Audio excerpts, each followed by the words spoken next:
जय श्री कृष्णा, राधे राधे भगतजनों। आज हम रविवार व्रत कथा अर्थात सूर्य नारायण भगवान की कथा सुनेंगे। सर्व कामनाओं की पूर्ति के लिए रविवार का व्रत श्रेष्ठ है। इस व्रत की विधि इस प्रकार है। प्रातःकाल स्नान आदि से निवृत्त होकर स्वच्छ कपड़े पहने शांतचित्त होकर परमात्मा का स्मरण करें। भोजन एक समय से अधिक बार नहीं करना चाहिए। इस व्रत में भोजन तथा फलाहार सूर्य के रहते हुए ही कर लेना उचित है। सूर्यास्त के बाद आहार या जल ग्रहण नहीं करना है। यदि निराहार रहने पर सूर्य छिप जाए तो दूसरे दिन सूर्य देव को अर्घ देने के पश्चात भोजन करें। व्रत के अंत में व्रत की कथा अवश्य सुननी चाहिए। व्रत के दिन नमकीन तेल युक्त भोजन कदापि ग्रहण नहीं करें। इस व्रत के करने से मान सम्मान बढ़ता है तथा शत्रुओं का नाश होता है। आँख की पीड़ा के अतिरिक्त अन्य सभी पीड़ाएं दूर होती हैं। आइए अब कथा सुनते हैं। एक बुढ़िया माई थी। उसका नियम था कि वह प्रति रविवार को सवेरे ही स्नान आदि करके घर को गोबर से लीपकर फिर भोजन तैयार करके भगवान को भोग लगाकर फिर स्वयं भोजन करती थी। ऐसा व्रत करने से उसका घर अनेक प्रकार के धन धान्य से परिपूर्ण था। श्री हरि की कृपा से घर में किसी प्रकार का विघ्न या दुख उसके नहीं था। सब प्रकार से घर में आनंद ही आनंद था। इस तरह कुछ दिन बीत जाने पर उसकी एक पड़ोसन जिसकी गाय का गोबर वह बुढ़िया माई लेकर आया करती थी, वह पड़ोसन एक दिन विचार करने लगी कि यह बुढ़िया माई हमेशा ही मेरी गाय का गोबर लेकर जाती है, इसलिए अपनी गाय को वह पड़ोसन अब घर के भीतर बांधने लग गई। बुढ़िया को गोबर न मिलने से रविवार के दिन उसने ना तो अपने घर को लीपा और न ही वह भगवान को भोग लगा पाई, बना पाई भोग, और न ही उसने कुछ भोजन आदि स्वयं ग्रहण किया। इस तरह से उस बुढ़िया माई का निराहार व्रत हो गया। जब रात्रि हुई व्रत वाले दिन तो वह भूखी ही सो गई।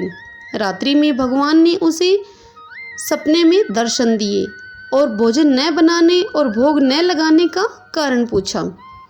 तब बुढ़िया माई ने गोबर न मिलने का कारण भगवान को बता दिया। तब भगवान ने बुढ़िया माई से कहा कि हे माता, हम तुमको एक ऐसी गाय देते हैं जिससे सभी इच्छाएं पूर्ण होती हैं, क्योंकि तुम हमेशा रविवार को गाय के गोबर से लीपकर भोजन बनाकर मेरा भोग लगाकर तत्पश्चात खुद भोजन करती हो। इससे मैं खुश होकर तुमको एक वरदान देता हूँ। निर्धन को धन और बांझ स्त्रियों को पुत्र देकर दुखों को मैं उनके दूर करता हूँ तथा मैं उनको अंत में मोक्ष देता हूँ। सोपन में ऐसा वरदान देकर भगवान तो अंतर्ध्यान हो गए और बुढ़िया माई की आंख खुली तो वह देखती है कि आंगन में एक अति ही सुंदर गाय और बछड़ा बंधे हुए हैं। बुढ़िया माई उस गाय और बछड़े को देखकर अति ही प्रसन्न हुई और उसको घर के बाहर बांध दिया उसने और वहाँ उनके खाने का चारा भी डाल दिया। जब उसकी पड़ोसन ने बुढ़िया माई के घर के बाहर एक अति ही सुंदर गाय और बछड़े को बंधे देखा तो द्वेष के कारण उसका हृदय जल उठा और उसने देखा कि गाय ने सोने का गोबर भी किया है, तो वह उस गाय का गोबर ले गई और अपनी गाय का गोबर उस सोने के गोबर की जगह रख गई। वह पड़ोसन अब नित्य प्रतिदिन ऐसा ही करने लगी और सीधी सादी बुढ़िया माई को उसने इस बात की भनक तक भी नहीं लगने दी कि बुढ़िया माई की गाय सोने का गोबर देती है। तत्पश्चात सर्वव्यापी भगवान ने सोचा कि चालाक पड़ोसन के इस कर्म के द्वारा बुढ़िया माई ठगी जा रही है, तो भगवान ने संध्या के समय अपनी माया से बड़े जोर की आंधी चला दी।